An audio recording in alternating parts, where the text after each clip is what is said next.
Broadcasting way too early from 3 separate Wi-Fi connections. It's PT Breakfast Club with Tony Maritato, Dave Kittle, and Jimmy McKay.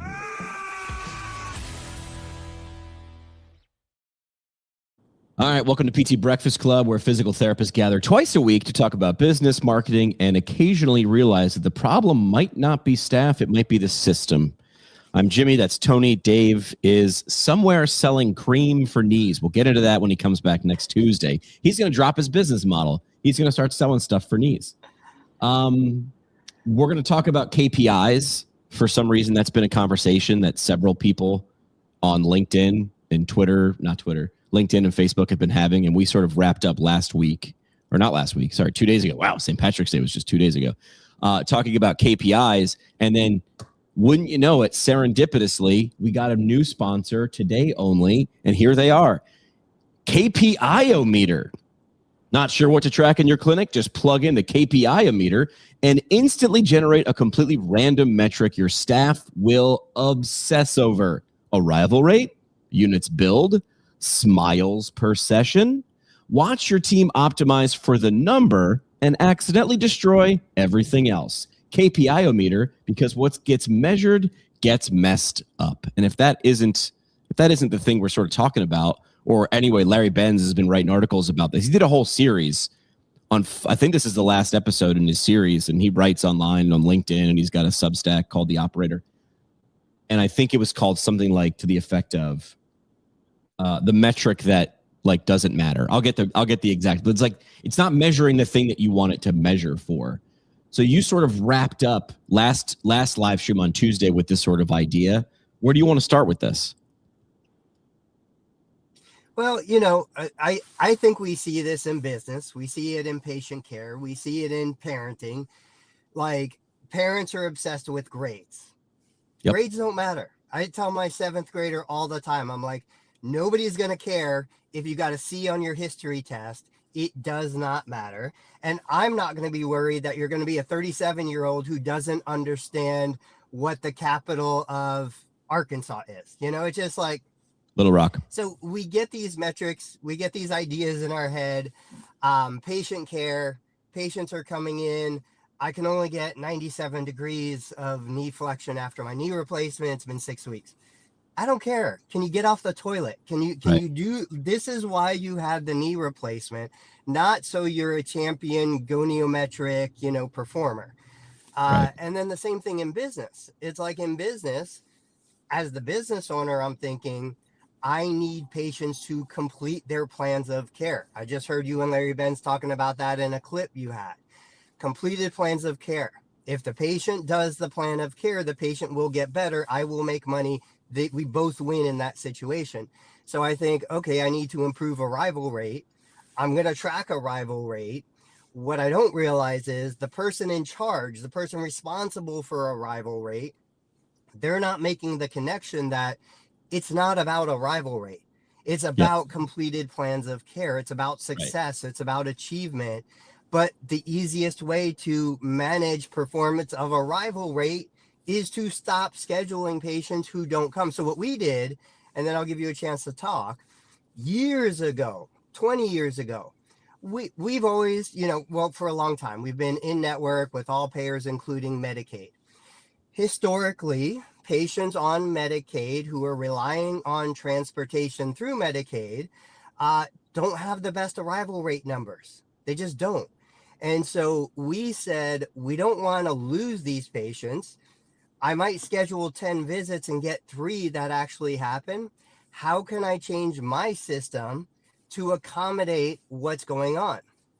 So we wouldn't book a dedicated spot for an individual that consistently was missing appointments. Yeah. We would give them a flex spot. Either we'd call them the day of, or we tell them to call us, or we'd put them on the schedule in like a light gray font so that they might come, they might not come. If they come, we'll treat them and we'll bill for them. If they don't come, that's okay, because I've got other patients in that spot.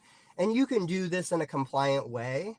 But the idea is this allowed us to not lose sight of what is the actual goal. Get patients in the door. Yeah. not get the best performance on a KPI that doesn't really track what we're trying to achieve. Yeah. And this pops up everywhere in life with kids. I don't even have any kids, but I've been a kid, and I'm going to give you $10 a week for your allowance. All you have to do is keep your room clean. Sounds like, and the first week I go with the letter of the law and the spirit of the law, and I keep my room clean. And then a week in, I want my $10, and before mom comes in to inspect, I just shove everything in the closet, and or under the bed. Clean. We didn't talk about the closet. The closet's not clean. I've heard about surgeons not wanting to take on difficult cases, for like good surgeons not wanting to take on difficult cases because it might mess up my average. And if I'm being measured by the average, I want to do that. This happens in sales or pipeline generation. I've done one of those jobs. I ever go to do one of those jobs again, Tony, full permission. You drive from Ohio to New York and you slap me clear across the face. Because once I realized it was a big, dumb game that didn't mean anything, I couldn't play it. I just couldn't do it. Pipeline generation. Oh, how many deals do you think you'll close in the next 3 to 6 months? And I was like, none. And people looked at me like aghast because I was telling the truth. How many did I think would close? None. I don't think any of these are legit. These are all bull. And yet everybody else was playing the game. Like people pulled me aside. They're like, you kind of got to make this up a little bit. I was like, oh, I'm sorry. I just thought we were here to do something legit. So that's where this idea of Goodhart's law comes in. I love these stupid things like the Pareto principle, 80-20, and, you know, all those. And I had heard of this. And then Larry Benz used it in one of his articles recently, which is he uses the allegory of the Russian nail factory. It's a short one, right? So you're in the nail factory and what am I measured with? Because I'm working. Do I work as fast as possible? So they put a metric on the board. Produce as many nails as possible. And then you get a bonus. That's even better when you get a bonus. So the Russian nail factory, the workers were like, all right, let's make a bajillion tiny little nails. Great, metric hit. But the nails were so small, they couldn't use them. It's like, okay. We see you game the system. Let's go the other way. And said, we'll do it based on weight of nails produced. That'll be more bigger nails. So they produced like 5 gigantic nails that were useless again. So metric hit. So KPIs that we were talking about, or we were just discussing on LinkedIn yesterday, is cancellation rate. And like to sum up what Larry Benz and other people like Jerry Durham has said is you're too far downstream with cancellation rate. Why are they checked out? Like, why would they drop out? Like people don't care. I don't cancel my haircut. I barely care about my hair. It's because like I need it now. This is a need. So I feel like Larry summed it up well. Why would someone who is in need and made an appointment, why would they cancel? So are we measuring something way downstream? Moneyball, right? That was the attempt to show where you could get the right metrics. It's not about home runs. The Oakland A's didn't have enough money to pay for Johnny Damon or, and Jason Giambi. So like, well, what matters? It's getting on base. So they optimized for getting on base. It would have been a better story if they actually won the World Series that year, right? It would have flipped. I mean, it's already changed baseball, which is already over metric sized. But they didn't say, let's not look at metrics. They said, why are we looking at these metrics and not these? Because the goal is to get wins. Wins produce playoffs. Playoffs produce championships. So I think this is a shakeup. And I think people resist this because they're so used to doing it. And, that was a great example. Like, what are therapists obsessed with? Continuing education, certifications, letters after their name. We pretty well know the thing that makes the patient better is liking you. So Correct. Instead of you worrying about getting a new certification for a new manual therapy technique, why don't you take a course on how to communicate better, how to influence friends and whatever. Win friends and influence people. Yeah. Yeah. Like these are the things. If I want patients to get better, I just need to get their butt in the door. It almost doesn't matter what they do after that. So Correct. What I want to optimize, make it easier, flexible scheduling, no penalties. You're not going to get threatened. You're not going to get punished because you missed an appointment, came in late, came in early, whatever. And once we start to realize it's not about the things we think it's about the things that are important to us. It's about the simple things that have big impact.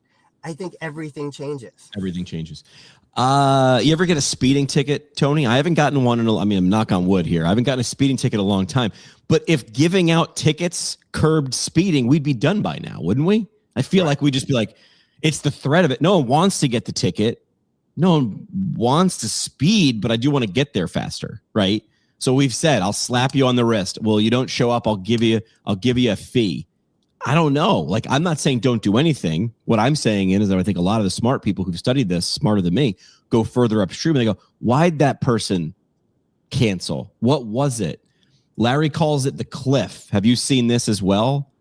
He says it happens after usually visit 2 or 3. If they cancel, usually the fall off is after visit 2 or 3. And he put it to me very eloquently. And all of a sudden I was like, oh, not even eloquently. He put it very simply. The eval is very intense. Typically, we're measuring, we're asking a lot of questions. This is about me. You're asking me, and I'm telling you. Some PTs will like poke fun at the patient, like tell me their whole damn life story, and I'm like, it's because you asked. Like, and that's good. You're getting someone's life story. A lot of times, that's like pulling teeth, and so the eval is very intensive. It feels very like, look, I don't know. They have me doing things and there's measuring and it's all about me. It's about me for an hour. And then visit 2 or 3 is like, hey, how you doing? Why don't you jump on the bike over there? Now it's like, oh, what happened? I thought you were my guy. I was your guy. What happened there? So you go through that motion one more time and you're like, oh, I got played. Like that was just to get the first date. Like you feel like you got sold. And then like when you apply for a job, the hiring manager, right? Or that recruiter is like, oh my God, tell me all about you. Oh my God, I'm so interested. You're going to love it here. And then you never hear from that person again. You're like, where's Katie from, like HR? Like, where's that? It's like, oh yeah, dude, she said whatever she had to do because her metric was applications to contracts signed. And then that leaves you feeling something. And I think Paul nails it right here on the comment when he says relationships equal everything. So what is it, Tony? Like when you mention letters and Con Ed, we feel like we need to be the magician. But if you actually look at the research, right, I'm sure somebody smarter than me has it. Doesn't it say it's the relationship? And I mean, if they don't show up, none of that Con Ed matters, does it? Even if you have magic hands. Yeah. I same thing. Like I've tried to look for the research. I've tried to look outside the profession. I've tried to look at other data points and I can't really put anything tangible together to say, hey, look, I'm proving it to you. You're wrong and I'm right. But I think on some level, we have to acknowledge the fact that what you said, if they're not there, they're not going to get better. Nothing. If they don't like us, trust us, want to be around us, they're not going to get better. And I think the thing that you said is super important. Like I've been married, we're going on 20 years. Dating.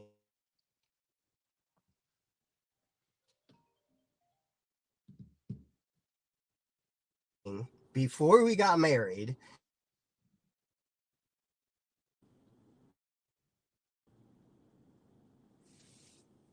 I think you're cutting out a little bit, Tony. I think you were good there for a hot minute, but I think you're cutting out. All right, not sure if Tony can hear me. If you got a question or a comment, what I'll ask the audience, because I think you could ask 100 different clinic owners in 100 different clinics what they think and feel about this. And it's in the name, right? It's KPI, key performance indicators. I think we use KPI so often, myself included, will just be like, wait, what was it? Key performance indicators. How is this performing? Performance to me feels like an outcome, a result of. So that's the whole thing with Goodhart's law is like when the measure becomes the target, it fails to measure the thing that matters. That was the line in Larry Benz's article that like sort of hit. I don't know if Tony is back. There he is. Yeah, he cut out there for a second. But when you give someone a target, they're going to game for the target. But like you can't, that's where it's like, don't hate the player, hate the game, but you just invented the game. You're like, I'll give you an example. In radio, we were measured in quarter hours. So if you were listening at 12:14, if you wrote, this is how accurate radio measurements were. They sent out thousands of diaries, like little books, like that you used to write essays in high school, like little books, and you're supposed to keep it with you every day and write down what you were listening to and when, from 12:01 to 12:16. So radio was measured in quarter hours. So if someone wrote down, they're listening at 12:15, and I stopped at 12:31. How many minutes is that, right? That's 3/4 hours. Because you were in the first quarter hour, 12:14, you crossed 12:15 to 12:16. That's a second quarter hour, and you got to 31. So what did Jimmy do? I made sure we were not in commercial breaks during the change over quarter hours. I made sure we optimized our clocks, or when we played commercials, or when we were playing songs. Did I try to game the system? Absolutely. Because if that's how you're going to arbitrarily measure me, quality, that's how I'm going to go show up on the field. It's just also funny that the name of the company that did radio ratings, and I believe still does, is called Arbitron. Felt arbitrary to us. We could kick ass all day, every day. But if we got a few diaries that the people didn't listen to us, or they were just happen to not be listening that ratings period, but those were the KPIs, TSL in radio, time spent listening. Man, maybe that's a good KPI. Now that we can record with AI scribes and technology, time spent listening, you can measure. Maybe I just invented a new KPI. Time spent listening. This would be an interesting one. Once Tony gets back on, I'll ask him about it. But time spent listening would be, if you have a half hour, a 45 or a 60-minute slot with your patient, how much time do you spend actually listening? That would be an interesting question and an interesting KPI to think about. I'd love to hear from the audience now or later on. If you want to jump on LinkedIn and just comment, what are the KPIs that you actually track? Now, keep in mind, with EHRs now today, you can track a lot of them. Maybe definitely too many, because all the KPIs can't be key. So which are the ones that matter? And I'll get into that once Tony gets back on the show. And the question is, if you've ever improved a metric only to see results actually go down. So you put something on the scoreboard to gamify in terms of a KPI, but results, the product, the big picture thing has actually gone down. And Tony talked about this last week. He optimized for his front desk for arrival rate. Someone gets put on the schedule a day, a week, a month ahead. How many actually arrive? Sounds pretty good. Arrival rate on the schedule. How many actually show up a week, a month, a quarter later? How many? And then Tony talked about, well, whoops, if I'm being measured for arrival rate, I'm probably not going to put questionable people on the schedule. And that makes sense. You just taught your front desk what was important. Arrival rate, not helping people. And that's a problem. Tony, you still there? So I would like to know what the KPIs are for people out there that are actually key and actually move the needle, and we can get into that. I do want to make sure we have our sponsors taken care of. So let's welcome in our newest sponsor, Front Desk Crystal Ball. Tired of cancellations? Absolutely. With Front Desk Crystal Ball, your staff can now predict exactly which patients might cancel and simply never schedule them. Boom. 100% arrival rate. Zero growth. Front Desk Crystal Ball, because you can't cancel if you were never, ever booked. I mean, that plays right into, I'm wondering if Tony's team did have Front Desk Crystal Ball. Let me see if I can get Tony.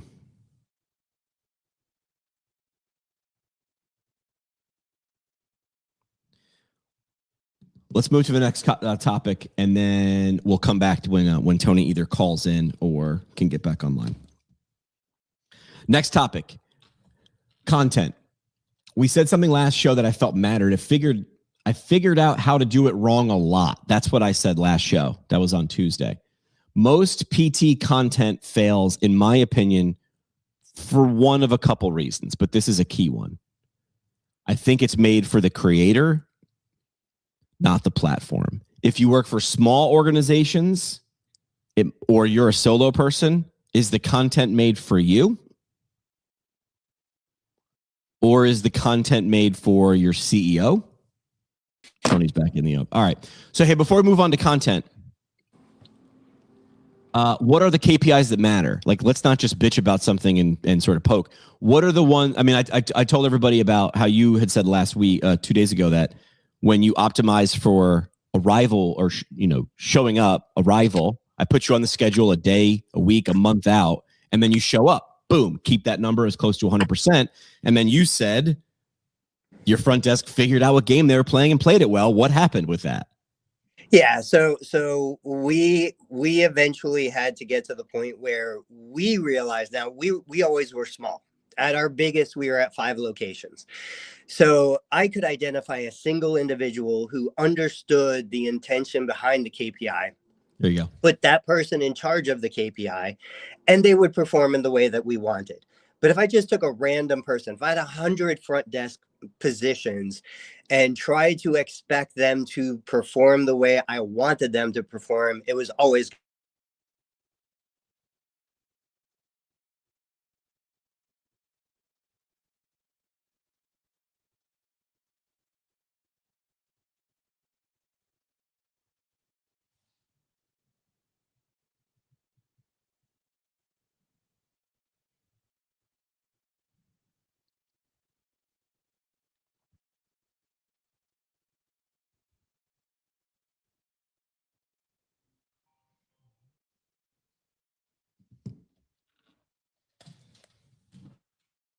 All right, Tony, can you hear me? I can. I don't understand what is going on for us today. Listen, every once in a while, the internet just hates us, but I'm pretty sure everybody can hear you now. So keep going. All right. So you were saying if you had 100 people, it sounds like you're starting the explanation where it's like, do you need to understand the letter of the law or the spirit of the law? Yeah. The intent behind it, right. And so we got to the point where we said, hey, we've got all these, 20, 30, 40 KPIs, and we're feeling good about tracking all these metrics and looking at these charts, and the charts are going up and to the right. And we realized it doesn't matter. What actually matters? I need profit. Are we making profit? How are we measuring profit? Am I making profit? What actions can I take to make profit go up? What actions can I take to make profit go down? Let's do more of one and less of the other. And we say, look, I don't even care if it's profit from physical therapy. Right. There's nothing that says I have to only make profit from physical therapy. Hence, you see the major shift away from physical therapy as a profit center to media as a profit center. Right. I was watching video. It made me think of you, right? Because first they mock you. I forget what the next step is. There's like a natural progression, like grief. Like first they mock you, then they whatever, and then like by the end of the step, like they're like, I always believed in you, right? Like I'm not going to call them out, but my classmates in PT school when I launched this podcast were like, "This is the podcast, guys. Student talking to yourself." And now they're like, "I always believed in you." 10 years later, like I saw the vision too. I saw a video or a series of videos. Have you seen this one? It's essentially a remote control car with like a GoPro on it. And you're seeing the point of view of like the car. It's like first person. And the remote control car has a little like container on it filled with dog food. And it drives around like back alleys looking for like stray dogs. And of course, the videos are all like pretty much the same. First of all, a dog is going to be like, what the hell is this? And be scared. And then eventually it's going to sniff, and then it's going to eat the food. And of course, there's violin music playing in the background. And you watch it because the story is about a dog who's hungry and now you're feeding it. It's similar to the idea of like some guy knocking on a door of this house that's got just like an overrun lawn. And he starts talking to the owner. Right. The person's older and they can't afford to do their lawn, but the city is going to come find them. And of course, this guy mows their lawn. So the cost of the remote control car and the person's time to make the video with the dog and the person's, time and the gas and the tools to do a lawn. The video with the lawn that I saw, number one, had 1 million likes. Yeah. Never mind views. Like, I don't even know how many views it was. It had 1 million likes. So views are always going to outdo the interactions. And then by the end of the video, he was like, and by the way, we started a GoFundMe. And if the video was telling the truth, and at this point, I'm not shocked. They started a GoFundMe for this woman because, of course, the guy then is getting into her story. My husband passed away. My kids are dead. I can't take care of my house. And they raised $500,000 for her in like 48 hours. Oh. And you're telling me what we do is impactful and has so many stories that you couldn't actually start to say, I'm leveraging the attention that I can get from my clinic, the stories I can cultivate here. At some point, it's going to be more valuable. Let me give you one more example, and then I want to hear what your thoughts are. And then I'm going to bring up some of these videos on the screen. I was talking with some APTA state chapters recently. I'm sort of still on the stupid idea that like every one of them needs their own YouTube channel and podcast. None of them are going to do it themselves because they're all busy. It's all being a member or being a volunteer is their second or third or fourth responsibility, but they all want it. They want the attention, right? Because they all say, what do you want? More engagement. I'm like, well, you need to give people something to engage with. And I say, I will come on board. I will help you. I don't want to host your podcast. I want to executive produce your podcast. I will turn your volunteers into podcast hosts. I will build the system and I will make sure the system runs. And I will find sponsors like in a state like New York or Texas or California. We'll just go to the top 10 organizations that want to hire PTs and PTAs and go, hey, I have a direct route of attention of the people you want to hire. You pay this amount of money and that attention now is yours for the year. I will do that before I ever start. And if I don't reach what my minimum is to start, I just won't start. And then you owe me nothing. Anyway, I'm still on that. Right. Here is their concern. And I think it's valid now, but not in the future. There a couple of the chapters' concerns were we have in-person events. We have a 1 or 2 day conference every year in our state, and we have sponsors for that. What we don't want to do is we don't want those sponsors to be like, well, why would I pay $2,000 for a table for, a couple hours, 2 days a year when I can have eyes and ears of their attention 365 days a year? And my response is exactly. Right. So right now I said, okay, well then only offer the YouTube and podcast sponsorship to the people who already are sponsoring your in-person event. You have to be sponsoring the in-person event. Then you're allowed to be able to have access to this. My prediction, Tony, in the near future, that will be flipped. You are only allowed to come in person if you are a sponsor of the digital content, because that will be the more valuable thing, in my opinion, because it will be in their inbox once, twice a week. It'll be in their feeds 6, 7 times a week. It'll be in their ears all the time. Right.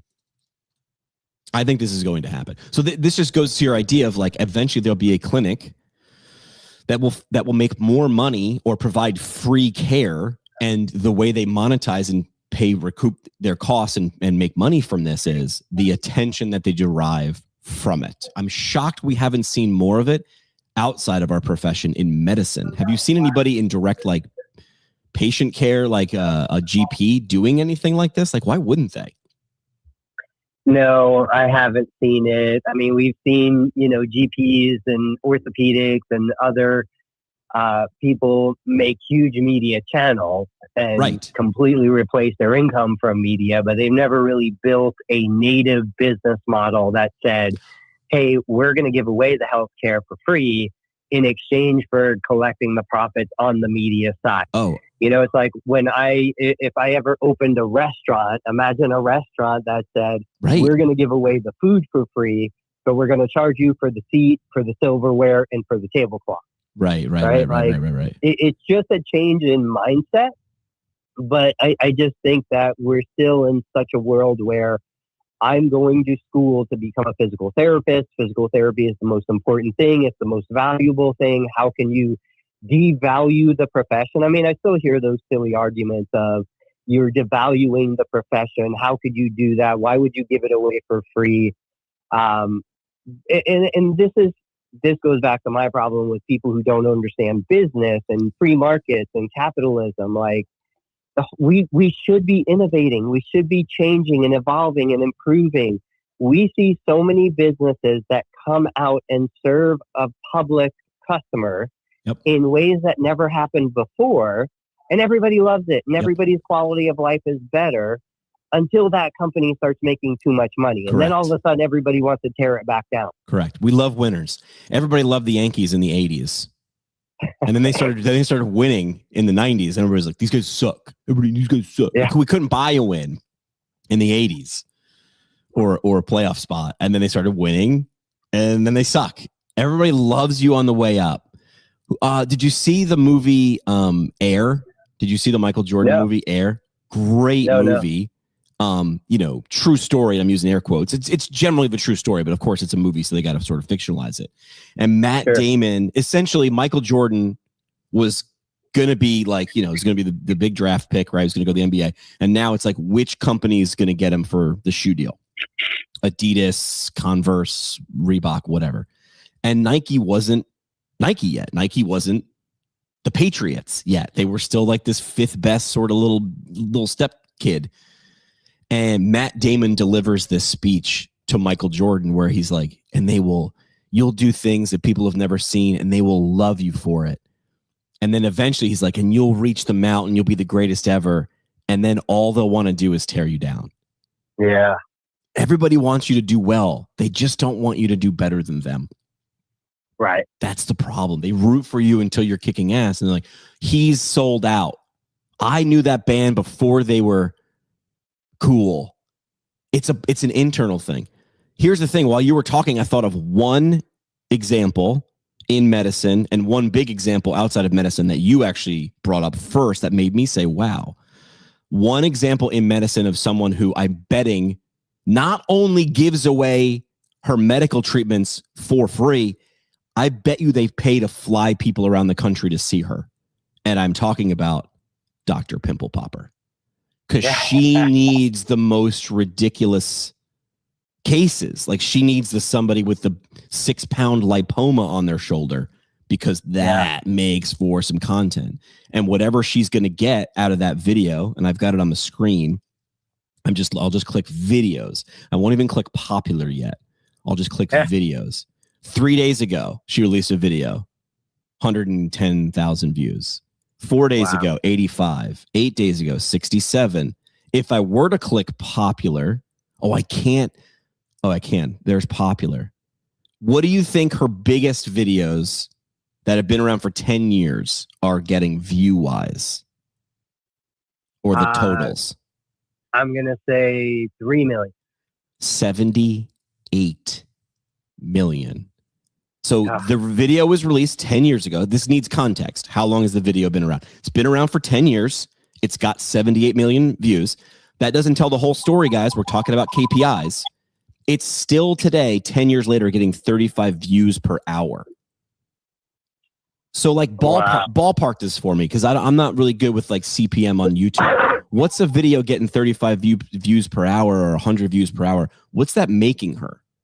Like, what do you think she's walking away with? There's an estimate, because I use vidIQ. So on the screen, vidIQ is estimating the monthly revenue for this YouTube channel. It's a wide margin between $93,000 and $278,000. I know typical, and it's going to depend on topics, but if we put that video in the lower revenue, lower CPM category, it's going to be about, I want to say it's like $2,000 per million views. So, you're looking at $140 million. No, $140,000 for that one video, for a 70 million view. For that one video, which is 4 minutes long. Now, she had to find the patient, and that's what happened. Right now, I'm guessing in the beginning of Dr. Pimple Popper's media career, which I'm sure everybody took a dump on and was just like, this is stupid. This is what you're going to do? Doing videos? Oh, you're good. Now she's a genius. She was just serving people out of her clinic and doing this as sort of like a thing. And then it hit a point where like people started going to her more than the people down the street. Why? Because they saw her. I got to know you and like you a little bit. Then if I trust you, then you're my choice. But then it probably hit a tipping point where she's like, even giving away this stuff for free. We need more people. Why? Because we need more content, because now we're in the content business. I mean, yeah, I've been scrolling and I haven't found a video yet that doesn't have multiple millions of views. And she's brilliant, because each one of these 5, 10, 15-minute videos, then of course she cuts up into shorts. Do you even want to know what her like most popular shorts are looking at? 92 million, 50 million, 23 million. I mean, it's wild. The other example, do you remember the other example that you gave me that sort of was like proof of concept? Do you remember what it was? No. Judge Judy. People's court. Okay. People come into court. I'm suing this guy. I'm suing my landlord. But the whole model was the people, the defendant and the what's the other? I'm not in law school. Plaintiff, maybe. Plaintiff. Thank you. I'm sorry. When we do a live stream, I go blank. Plaintiff. None of whatever the judgment is, it's binding, but the show pays for the outcome. So if I'm suing you for $3,000 and I win, you actually don't pay $3,000 as the defendant. Right. The show does, because the show is like that 9 minutes of whatever, 9 minutes of this. We need more conversations, because I need 9 minutes of attention, because then we're going to go to commercial break and we're going to sell cornflakes and Toyotas and, MacBooks. That's more valuable. I don't remember who it was, but somebody came out and said he and his buddies would create fake claims. Yes. They would file them. They would get on the show. They had gotten on the show at least twice. And they were, it was completely made up, but they knew how to game the system to get on the show. And now that person has some sort of media outlet. I know who it is, and I can't remember his name. He's the guy who like creates fake Facebook pages. Yeah. And then like pokes the bear. Like he'll create like the IHOP, or he did the first one he did, whatever city in California he lived in, he created a Facebook page. He's hysterical. Like it's just the dumbest thing ever, but he just does it over and over and over again. Yeah, that was the guy. He just showed you I can fake this. Here's the thing. Judge Judy doesn't care. Right. They're like, can you be entertaining? Can you captivate? Could you create an interesting story for 9 minutes? And this is where I look at healthcare and I go, you keep telling me we're the most impactful this and we change lives. And I'm just saying, stop telling me and start showing me. But don't even show me. Show them. Well, who's them? The other people you seek to serve. Now, here's the thing. Here's one of the reasons that people won't do it. Number one, the Roger Bannister effect. No one's doing it. So it's not possible because no one's doing it. That will go away. As soon as someone does it, then people will rush to fill the void. And for people who don't know, Roger Bannister was the first person to break the 4-minute mile, and it was impossible. And then he did it. And then within the first 18 months after he did it, lots of people did it. It fell. Right. So there's the Roger Bannister effect. There's also, I think, the mismatched skill set effect, which is like, I'm good at being a PT. Now I have to learn how to do media. And I'll go, yes, you don't have to, but like, if you want to do this, you do, or you hire someone. Like, that's it. Right. Like you hire someone and you go all in. I'm going to try this. I'm going to do it this isn't an overnight thing. Dr. Pimple Pop. I would love to, there's got to be a story on her. I would love to hear like where it started and when, like almost how I built this. Like so many people crapped on me and they told me this was stupid. And now she sells subscriptions and she's got this and I know who could do it. I know who could do it in PT tomorrow. Stuart McGill. Right? Okay. You know who Stuart McGill is? Of course. He could do it. He's already before media. I interviewed him when I was in PT school a decade ago. Yeah. And he was telling me stuff that I was like, oh my God, is this real? And then I don't think he was lying. People would fly to, I believe he was in Nova Scotia. They'd fly to Nova Scotia and to be seen by him. And they'd stay for like a week and get several treatments. Why? Because people talked about him. They were like, if you've been dealing with back pain for 10 years, you go to see Stuart McGill. Love him or hate his whatever. That's not the point. Don't get emotional about liking or not liking Stuart McGill. That's on you. But like, he did it before social media. Like he did it like, I don't know, in message boards or whatever. They found him and they flew there. Yeah. Yeah, but this is just one leg of the stool, like you always talk about. Yep. You and I tend to be media first because that's our comfort zone. This could be product sales. This could be real estate. This could be franchising. This could be any number of things. You look at the opportunity. You know, I would think physical therapists would be the absolute best free market capitalists in the world. Why? Because they are the best at analyzing a problem and finding a solution. And yet they refuse to look at this through any unbiased, point of view. They force it into, it's like me having a bilateral amputee and saying, nope, you got to walk. Nope, no prosthetic. You got to do it on your own. No chance. We're not doing anything different. There's 1,000 ways for that person to locomote. They don't need to do it the way everybody else does it. I don't understand why more of us don't bring that into the business world and just say, look, I can bash my head against the wall trying to force physical therapy to be profitable in a CPT code model. Right. But why? There's a million other ways to make the profit I need to support the habit of treating people, the desire, the passion. Yep. Is it the answer is always just Google emotion wheel. Have you ever seen the emotion wheel? It looks like a color wheel. No. So the emotion wheel, I'll bring it up on the screen just so I can talk about it well. Like you'll find this in like psychology classes, right? And it's like a color wheel. Yeah. And you'll see around the edge. Let me make sure I'm sharing it for the 9 people who are watching. Yeah, I'm watching while you do okay. this. So. Perfect. Yeah. All right. So here's the emotion wheel, right? And if you go around the edge, you see things like agony, hurt, depressed, isolated, grief, power, pleased, satisfied, amused, enchanted, romantic, fond, frightened, helpless. So it is a lot like color, right? Like green is good and yeah. But the problem is, or what the emotion wheel exists to sort of help funnel. If you look at it in one little slice of the pie, it's a funnel. So let's just go to panic here in the red. But what's underneath panic? Well, I'm panicked. Why? And then it goes to terror. And then everything funnels to fear. So it's like if you're using any of these words, it's because you mean this, but you really mean fear. You're not saying fear, but you mean fear. So I sort of want to know,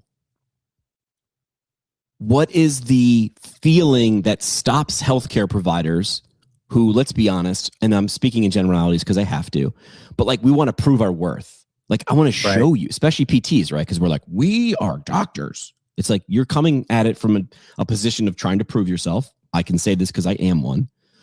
But I want to try to find the right word on the color wheel or the emotion wheel that actually talks about why. Shameful? No, I don't think it's shameful. Insecure. There it is. So all right. So I think the word is insecure. Would you agree? Like, why do we? Yeah. So I found, so above, so here's how we follow the path. Inferior. So if I feel inferior or inadequate, both of those go to insecure. Insecure goes to fear. And then we go to Yoda. Fear is the path to the dark side, right? So because I want to make sure I appear superior and not inferior, I will do everything the way, because I am aware that everybody in the world is looking at me and I need to appear to do everything the right way, just like everybody else that I want to appear on the level with. Right. So we might be the last group that does this because we want to maintain like this last bastion of, I earned this, which I agree. I did. But stop telling people that are never going to agree with you anyway. Like if I waited for permission to start a podcast, I'd still be waiting. I did it because I liked it. Like it was very selfish.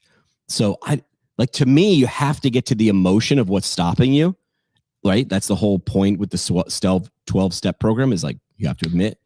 Before you admit you have the problem, you have to know what the problem is. I think the answer is inferiority, insecure, fear. If you follow that on the emotion wheel, that is my view. And I'm not standing here saying I'm smart enough to figure out why or how we get over that, but that's the thing we have to get over. It's not a technology thing. Because even like a fun exercise that I'll do after this, and I'll post it on LinkedIn and Facebook. It'll be a long text thread, or maybe I'll make it a short video. I'll go research Dr. Pimple Popper and be like, give me the beats, give me the timeline. How did she get from where she is now Where'd she start? How did she twist and turn? Right? She probably got mocked, right? And then run that parallel. What does a PT need to do in the next 7 days, 30 days, 90 days to become the Dr. Pimple Popper of PT? Now, it's not going to be a direct parallel because, like, I don't know. There's two types of people. Tony, do you like Dr. Pimple Popper's stuff? Does that like draw you in? Or I you don't just watch grossed? it. No, I'm not a fan. For some reason, dude, it is like eye candy to me. It's gross. Yeah. But I gotta see it. When someone walks in with a giant hump on their back, I'm like, what is in there? Yeah. And I gotta watch until this giant chicken cutlet size thing comes out. But there's enough people that are repulsed by it, but even more people, that many people watching it. We don't necessarily have that. Like, we don't have directly that. So the question would be, what's our versions? What are our versions of that? Yeah, I wouldn't say we don't have that. We do. We do. It's just not that. Obviously, we've got lymphedema therapists. We've got wound care therapists.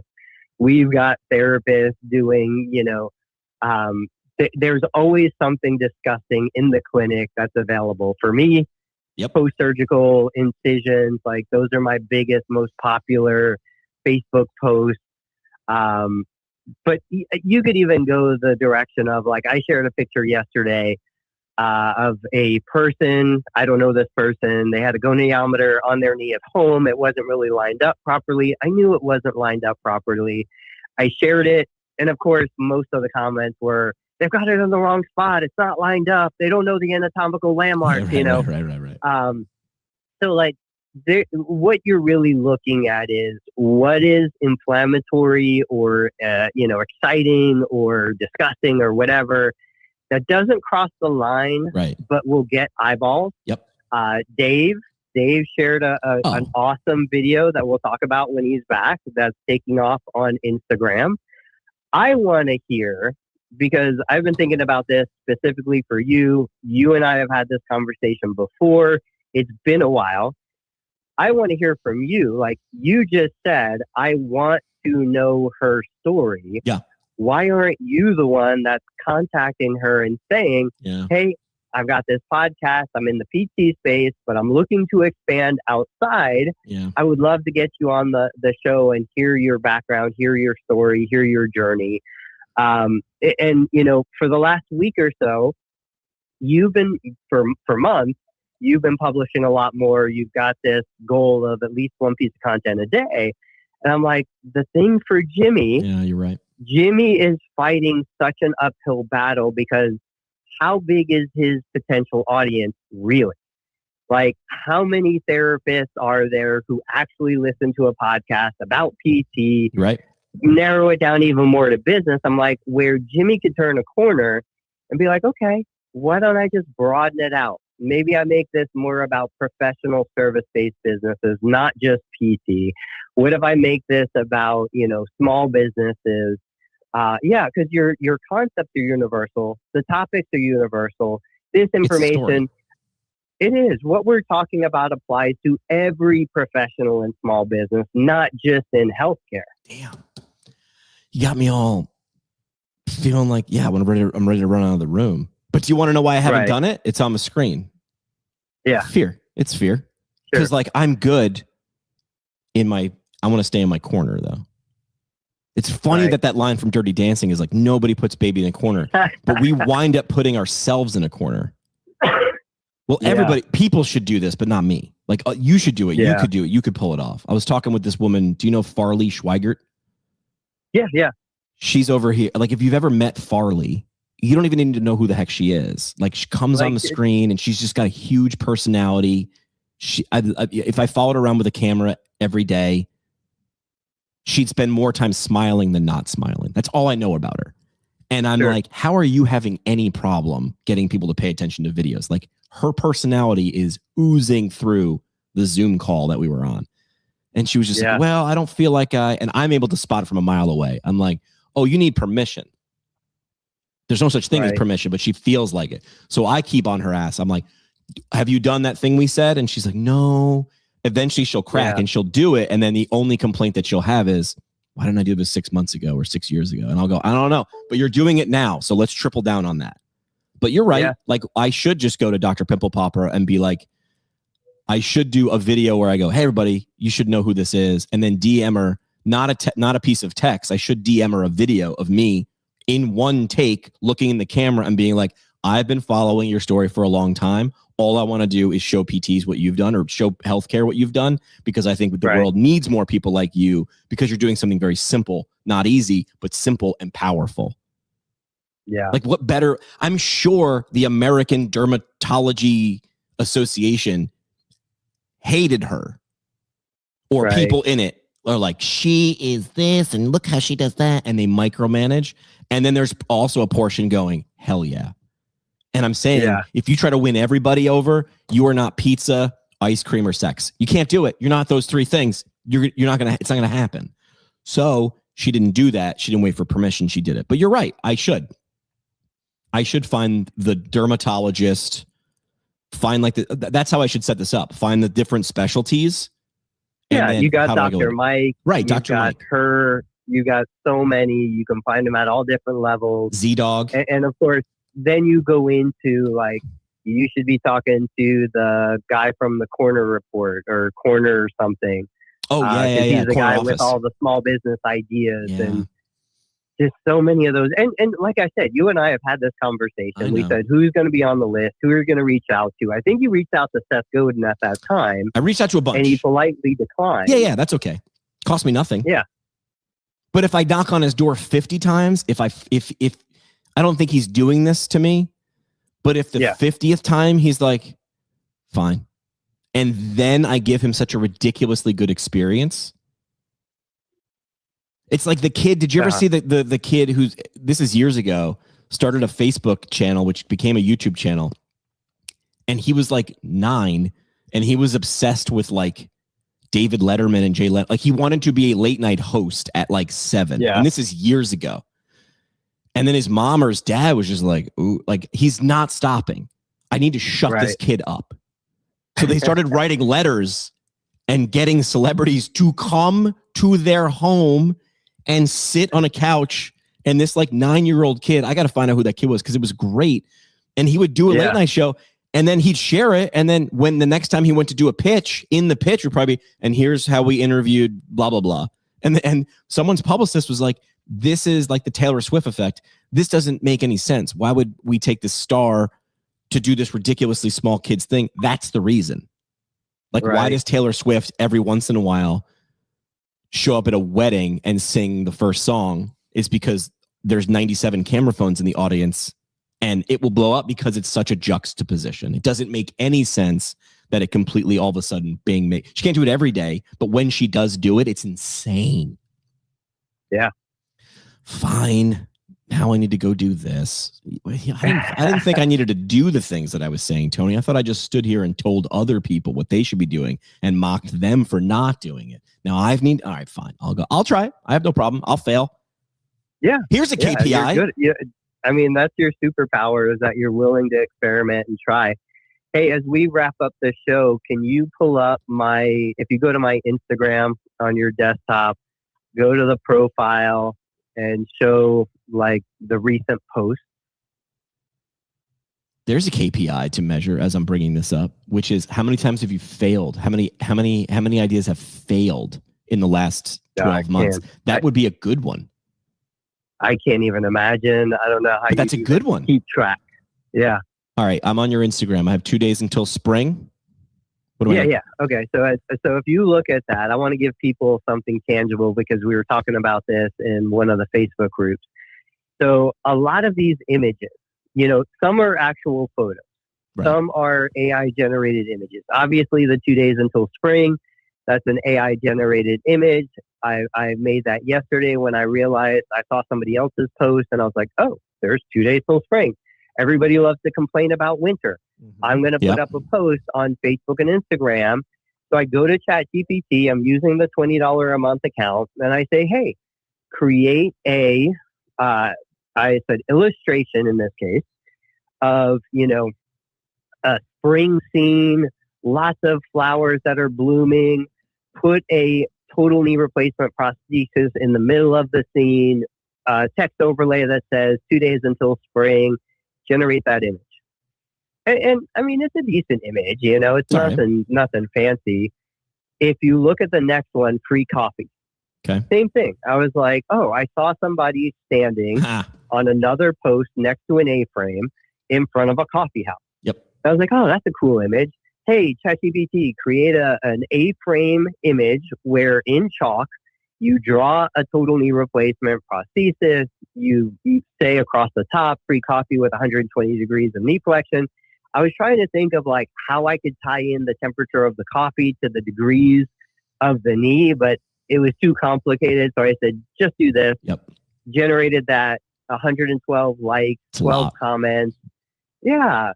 The big one though from yesterday, do you see the one that has the like schematic of the knee replacement with the nerves coming in from the medial side? Wow. Yeah, you're right. So same thing. I took that. I did find a different illustration online. It was a black and white illustration, line drawing. I put that illustration into ChatGPT. I said, use this as a reference image, recreate this image with, I said, text overlay, total knee replacement, implant. I want skin tones. I want it to be a color image, show the incision. This one image generated like 135,000 views. It's got 296 hearts and 284 comments in less than 24 hours. It's a lot. That is a lot. I'm going to the insights on my side. Yeah. And as I scroll down, I mean, that's a ton of engagement. So I posted 13 or 14 things yesterday. This was the winner. But like talk about, can you see this video? Can you talk about this video? Let me see what it's the one. No infection, just swelling. It's like you poking at a at a knee replacement. Yeah. So this was a person that had been in my clinic multiple times, had like 6 knee surgeries, had a large implant put in. I know this looks like an infected knee. Literally, this person came from the doctor before I shot that video and confirmed there's no infection. Right. But like the act of poking it, this is what we're talking about with simple pop. Right. Everybody goes crazy about this. Every time I share this video, it gets hundreds of thousands of views. I've shared this video multiple times. And I mean, it's just, this is tugging at a certain emotional thing in a person who's had a knee replacement, and they love it. They love to comment and engage. And this was one of my first videos that jumped over 1 million views. Yeah. This one right now that I just brought up is 2.6, but you've obviously shared it more than once, right? And why wouldn't you? Yeah. Yeah, of course. Yep. Say it again. And like, this was a moment that could have been lost in my physical therapy clinic. This video has probably generated a couple $100 in ad revenue across YouTube and Facebook. But like, look at the 143,000 view video of the guy walking with a cane on his right, and I circle the knee on the left. Right. That was a video that's been sitting on my hard drive. I didn't even know I had it. Wow. Sitting on my hard drive since 2022, I think. This guy is still in my clinic. He's been coming for over 10 years. I pulled that video and showed it to him yesterday when he came in. I was like, hey, I got to show you, I found an old video. But again, these are valuable assets that are sitting in the ether that we're not taking advantage of. We're not monetizing. And all I had to do was just scroll through my old videos and be like, oh, well, I haven't posted this for a while. The first step is you had to take it. Yeah. And that sounds stupid, but like you have to capture it. Yeah, you have to capture it. All right, we'll talk more. I mean, we all have phones glued to our hands. Oh, There's yes, nothing special. This is not about technology or skill. This is about fear, myself included. This is about getting over it and doing it poorly. None of Tony's stuff, if you go to his Instagram, and I'll put it in the show notes, none of the stuff is like this is a reality show. You're not scripting this at all. You might be like, hey, move your knee or do that. Like you might have like a sort of a half a plan. You have an outline in your head, but you're not doing multiple cuts. Like Tony's not walking around with a ring light. Like it's just not. Like these are that. I just counted that one video with on the pointing to the surgical side with the 5 seconds. Yeah. 5 seconds. Yeah. has turned into, and you can tell me later with the statistic, how much watch time, because you can look at that in the insights.